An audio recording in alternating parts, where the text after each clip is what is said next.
Hello, I'm so nervous. My goodness, I'm so nervous because I'm going to show you me fixing a boring website. But guess what? Here's the catch. The boring website is my own. There's so much about my website that I hate because I've never got around to solving it because I'm always working on other people's websites. Let's have a quick look at the process for how you take a boring website and you make it good. Okay, so if I look over here, this is one of my staff members has done the very first draft. It's the earliest possible draft. I'm not even proud of it, but I'm showing you so you can see what the process is for improving a website. So she's looked at what we've got on this page. It's sort of generic. I don't like it, but you know, when we first started, I made it like that. So what I'm going to do is I'm going to show you about 20 seconds a page what I would change to get rid of the boredom. Okay, so she's done these first 5 pages, and remember, 3 people are going to look over this now. I'm one of them, but 3 people are going to look over it. We're going to take it from pretty dull to pretty good. So the first thing is your main headings. If your main headings stand out, you win the game, because nobody cares about the text. They only care about the headings. Okay, so 90% of the impact is your main headings. So something like how to turn a terrible website into something that delights your audience, that is sort of too long, too hard for people to grasp in an instant. So instead you change that to something like how to make a website support coordinators will drool over. Because what if I say it like that, everyone's like, haha, support coordinators, they never get excited about anything. So by saying that, people will be like, oh, that's sort of interesting. Then you get into the nitty gritty. Yes, that's true. If your site blends in with the rest, it's time for change, but let's make it more punchy. Let's make it more like you've got 5 seconds to capture the attention of a support worker. Good luck with that. Okay, so, something like that. Okay, or the support worker won't even look up off their phone. But so something like that. I don't know, but it's got to be more interesting and shorter, punchier. Okay, and then as I look through this, it's like, well, we're trying to paint Michael out as the expert. The reality is we're actually a team, but these are too long. What we've got here as well, it feels generic. We need to use more words like support worker, support coordinator. Oh, actually, this is important. So I'm looking through this and I'm like, when it comes to photos and stuff, you don't need 100% real photos. You need at least 60%, because otherwise, like the 60% that are real photos will carry the rest. Okay, but you can see when we've written this, it's not perfect. Look at this. That's still a lot better than what I can write on my own.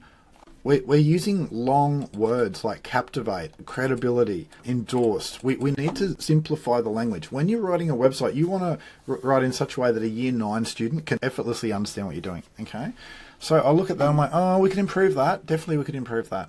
All right, so something like this one, Michael would love to tell you more, speak with him today. On a website, you don't want that because it makes me sound needy.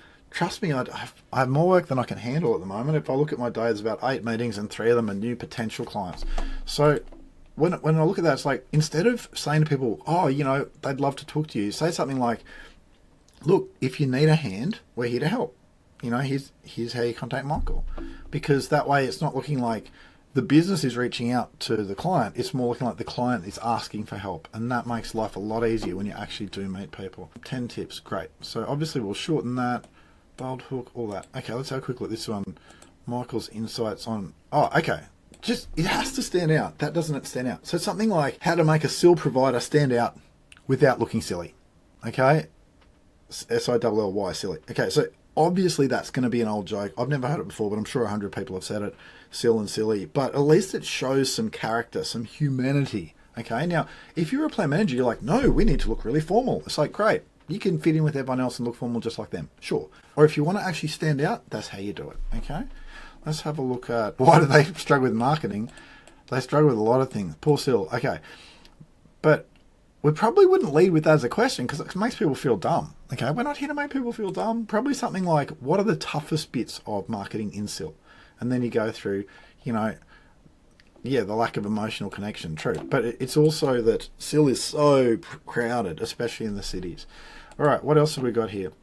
How to build an email list with lead magnets. Okay, we're trying to explain 100,000 words in 5 words. A lot of people don't even know what a lead magnet is.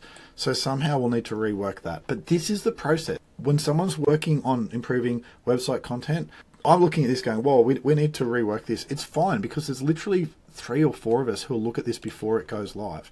By the time it gets on this site, it will look like $1 million.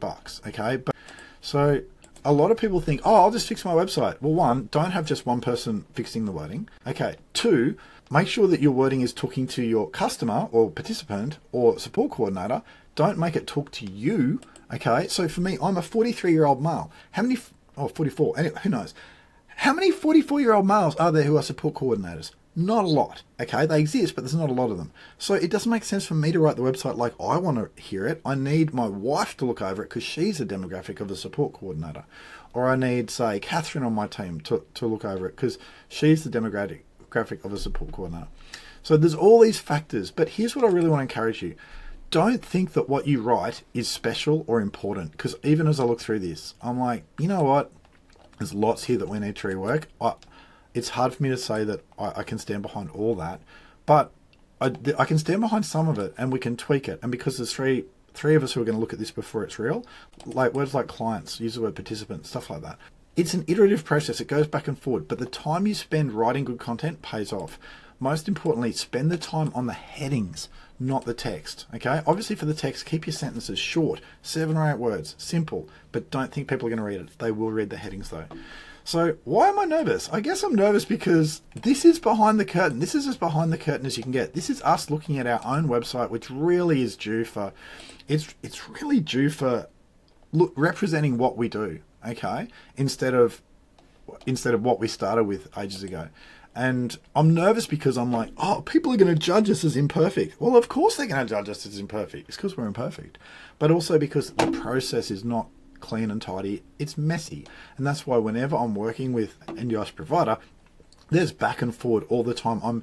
I'm meeting with them about 4 times before their website goes live just to get my tone right, let alone the words. But yeah, I wanted you to see this, even though I'm nervous about people seeing it. I just want you to enjoy it. I want you to learn from this, and I don't want you to, please do not pass your website over to someone who speaks English as a second language in a foreign country. Don't do it, okay? Find the dumbest Australian website designer you can find. They'll do a better job, okay? Do not go overseas for your websites because you'll end up with stuff that's written for Americans, not Australians. And honestly, I've worked for companies who have so many overseas people, I never see them deliver anything that works in NDIS world, okay? So go and find even an average Australian website designer. Don't use people overseas.